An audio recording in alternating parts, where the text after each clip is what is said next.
તો નીટ પરીક્ષાની નવી તારીખ જાહેર કરાઈ છે। ત્યારે 21 જૂનના રોજ હવે નીટની પરીક્ષા યોજવામાં આવશે। ત્યારે એનટીએ દ્વારા આ નવી તારીખની જાહેરાત કરવામાં આવી છે। તો પેપર લીક થવાને કારણે આ પરીક્ષાને રદ કરવામાં આવી છે। ત્યારે 3 મેના રોજ યોજાયેલી આ પરીક્ષા રદ કરવામાં આવી હતી।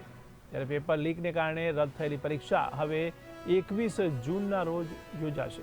ત્યારે ઉચ્ચતર અભ્યાસ માટે આ યોજાતી પરીક્ષા નીટ જે અગાઉ રદ કરવામાં આવી હતી તે હવે 21 જૂનના રોજ યોજવામાં આવશે। ત્યારે એનટીએ દ્વારા આ તારીખની જાહેરાત કરાઈ છે। તમારા એસોસિએટ એડિટર ઉમંગ સોની જોડાયા છે। જી ઉમંગભાઈ, ત્યારે 3 તારીખે લેવાયેલી આ પરીક્ષા હવે રદ કરાઈ છે, ત્યારે 21 જૂને તે ફરી લેવાશે, તેને લઈને આપ શું કહી રહ્યા છો? તમે જણાવી દઉં કે થોડા દિવસ અગાઉ 3 જૂને નીટની પરીક્ષા દેશના 23 લાખ વિદ્યાર્થીઓ આપી હતી। આ મેડિકલને લક્ષીને એક્ઝામ છે, પરંતુ તમે જાણો છો 10 જૂને રાજસ્થાન પોલીસે એક્સેપ્શન ગ્રુપ એટલે એસઓજીએ એવી જાણકારી મળી હતી કે આ પેપર લીક થઈ ગયું હતું અને 720 માંથી 600 માર્કનું બેઠું પેપર બજારમાં ફરતું થઈ ગયું હતું, જેના અનુલક્ષીને સંખ્યાબંધ જગ્યાએ દરોડા પાડ્યા દેશભરમાં અને મોટી સંખ્યામાં લોકોને એરેસ્ટ પણ કર્યા છે અને હાલમાં તેની પૂછપરછ ચાલી છે અને કેટલાક રાજકીય નેતાઓમાં સંડોવાયેલા છે। તો છે કે આટલી મહત્વની એક્ઝામ હોય એટલે ખાસ કરીને દેશમાં 30 લાખ વધુ વિદ્યાર્થીઓ એક્ઝામ આપી હતી, જે માનસિક સ્થિતિ પર અસર થઈ હતી અને લોકો ભયભીત થઈ ગયા હતા કે હવે આ ખરેખર શું થશે। તેના અનુલક્ષીને આજે એનટીએ જે નવી તારીખ જાહેર તરીકે 21 જૂને 2017 પરીક્ષા લેવાશે।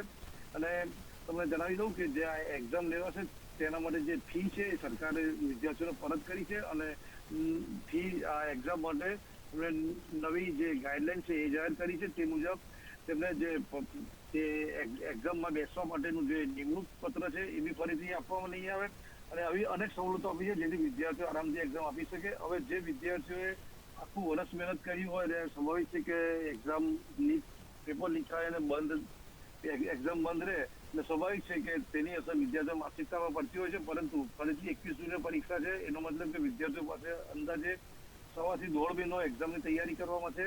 હવે વિદ્યાર્થીઓ ફરીથી મહેનત કરી અને 1.5 મહિના પછી જો એક્ઝામ આપશે તો વિદ્યાર્થીઓ એવી આશા રાખી રહ્યા છે કે ફરીથી પેપર લીક ન થાય અને તેમની મહેનત પડે ન જાય। જયેશભાઈ જી, તો ખાસ કરીને આ એનટીએ દ્વારા પરીક્ષા લેવામાં આવતી હોય છે, ત્યારે 3 તારીખની આ પરીક્ષા રદ થઈ છે, ત્યારે હવે ફરી 21મી જૂને યોજાઈ રહી છે। ત્યારે કયા પગલાં લેવામાં આવે છે જેથી કહી શકાય કે હવે આ પરીક્ષા રદ નહીં થાય? તમને જણાવી દઉં કે 720 માંથી 600 માર્કનું બેઠું પેપર આવ્યું હતું। એનો મતલબ એ કે પેપર જ્યાં છપાય છે ત્યાંથી લીક થયું નથી, પરંતુ કોઈ પ્રોફેસરે લીક થયું હતું। અમારા આરજેડીના રાષ્ટ્રીય સચિવ ડોક્ટર સહિત 4 જણની મોટા લોકોને એરેસ્ટ કર્યા છે। તે લોકોની પૂછપરછ થઈ ચૂકી છે અત્યાર સુધીમાં અને જે વિદ્યાર્થીઓને આ વાલીઓ પેપર આપવામાં આવ્યું તેની સીબીઆઈ એફઆઈઆર કરી હતી અને રાજસ્થાન, બિહાર સહિત 9 દરોડા ગુજરાત દેશભરમાં પાડ્યા હતા। જેનો સમક્ષ સકારાત્મક છે। હવે જો પરીક્ષા કોઈ પણ સંજોગોમાં લીક થઈ શક્ય નહીં ખરી, કારણ કે મોટા પાસાઓની સંડોવણી એરેસ્ટ કર્યા છે। એનો મતલબ એવો થયો કે હવે આ 21 જૂને જે એક્ઝામ લેવાય છે એમાં પેપર લીકની શક્યતા ઘણી ઓછી દેખાઈ રહી છે। તો ખાસ કરીને વિદ્યાર્થીઓ કોન્સન્ટ્રેશનથી પરીક્ષા આપતા હોય છે, એક સિઝન પ્રમાણે, દાખલા તરીકે ગરમીની સિઝન હતી છતાં પણ પરીક્ષા એમણે આપી છે। હવે 21 જૂન આપણે જે કહી રહ્યા છે ત્યારે ચોમાસાની પરિસ્થિતિ હોઈ શકે, બાળકોને દૂર જવાનું આવે, કેવી રીતે પહોંચી શકે, આ બધી તકલીફો થવાની, તેને લઈને શું કહી શકાય?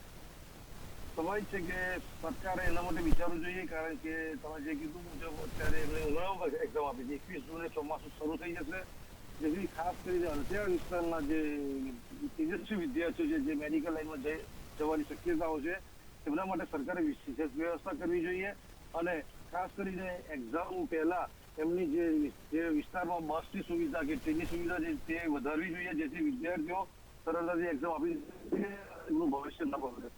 જી, સમગ્ર માહિતી બદલ આપનો આભાર। ત્યારે નીટની પરીક્ષાની નવી તારીખ જાહેર કરવામાં આવી છે, ત્યારે 21 જૂનના રોજ હવે નીટની પરીક્ષા યોજાશે।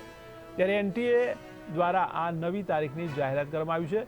તો પેપર લીક થવાને લઈને અગાઉ આ પરીક્ષાને રદ કરવામાં આવી હતી, ત્યારે 3 મેના રોજ યોજાયેલી આ પરીક્ષા રદ થઈ હતી।